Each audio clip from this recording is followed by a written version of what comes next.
Good afternoon dear student. कल हम लोग टेंस के बारे में लेंगे कि टेंस कितने प्रकार का होता है, कितने टाइप्स का होता है। इसमें हमने प्रेजेंट इंडिफिनिट टेंस भी जाना था। अब उस प्रेजेंट इंडिफिनिट को हम चलते हैं देखने में थोड़ा पढ़ते हैं। प्रेजेंट इंडिफिनिट टेंस की पहचान क्या होती है उसको देखेंगे, उसका रूल क्या होता है, फार्मूला क्या होता है, हम उसको जानेंगे, देखेंगे। पहचान होता है इसका जिस वाक्य के क्रिया के अंत में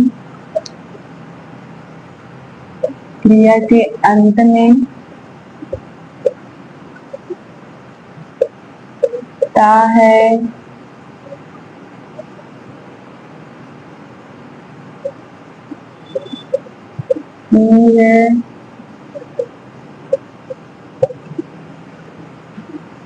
ते हैं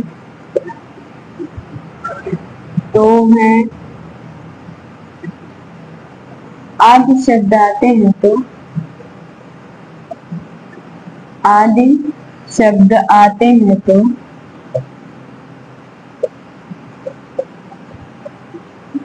इसे प्रेजेंट इंडिफिनिट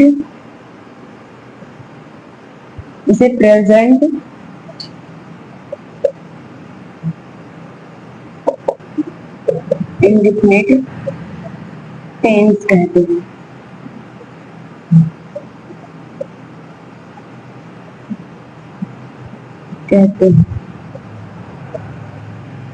अब ये इसका पहचान की हम जानेंगे कि हाँ कौन से टेंस प्रेजेंट इंडिफिनिट में आया है। पहले उसकी हम पहचान के बारे में जानते हैं कि हाँ इससे ये पता चलेगा कि हाँ ये टेंस किस टेंस में है। इस पहचान से ये पता चलता है इसका। अब प्रेजेंट इंडिफिनिट टेंस का पहला रूल क्या होता है, अफर्मेटिव सेंटेंस फार्मूला है। अफर्मेटिव सेंटेंस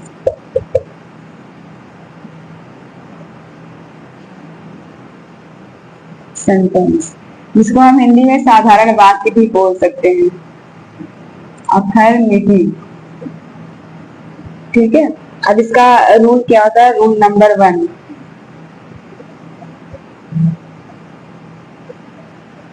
ये होता है कि प्रेजेंट इंडिफिनिट टेंस में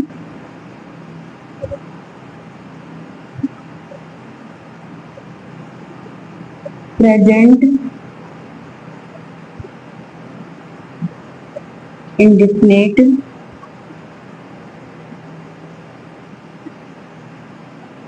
टेंस में एक वचनकर्ता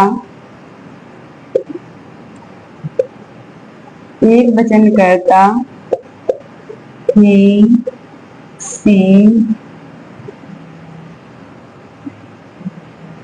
it या किसी का नाम हो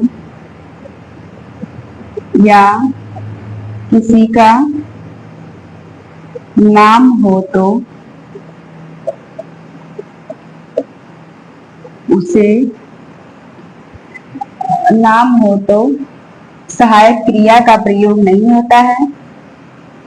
सहायक क्रिया का प्रयोग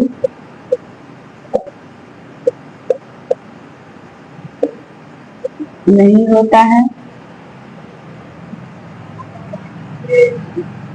मुख्य क्रिया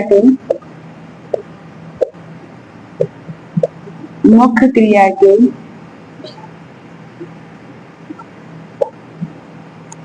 फर्स्ट फॉर्म में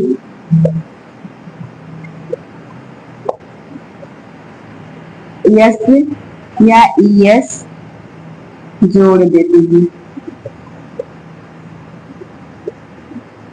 ये इसका रूल हो गया। प्रेजेंट इंडिफिनिट टेंस में एक वचनकर्ता अगर ही, सी, इट या किसी का नाम हो तो सहायक क्रिया का प्रयोग नहीं करते हैं और मुख्य क्रिया के फर्स्ट फॉर्म में यस या ईएस जोड़ देते हैं। ये इसका रूल है। अब आपको फार्मूला बता रहे हैं। फार्मूला इसका होता है सब्जेक्ट प्लस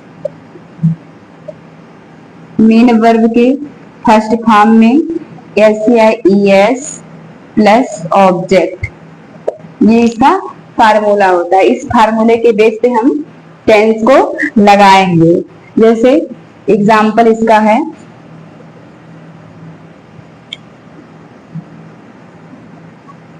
वह रामायण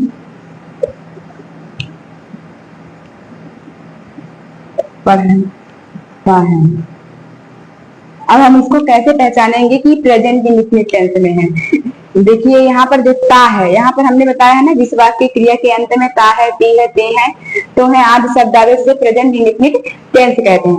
तो अगर प्रेजेंट इंडेफिनिट टेंस आपका सेंटेंस आता है, उसके लास्ट में आपको ऐसे मिलेगा, ता है या ती है या तो है या ती है, आपको ऐसा मिलेगा तो आप ये जान जाएंगे तुरंत कि हाँ ये प्रेजेंट इंडेफिनिट टेंस का सेंटेंस है।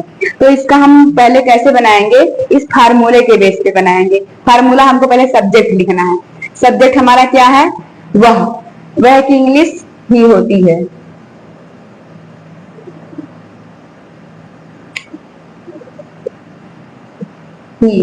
अब मेन वर्ब पढ़ना है।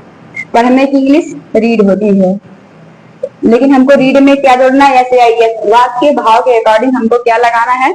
एस या एस का यूज करना है, तो हम यहाँ एस का यूज कर देंगे।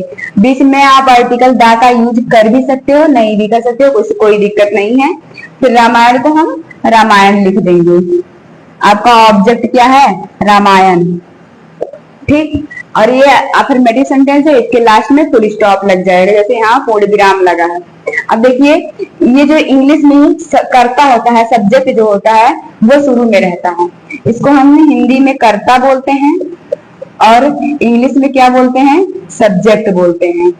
और इसको हम हिंदी में कर्म बोलते हैं और इंग्लिश में ऑब्जेक्ट बोलते हैं।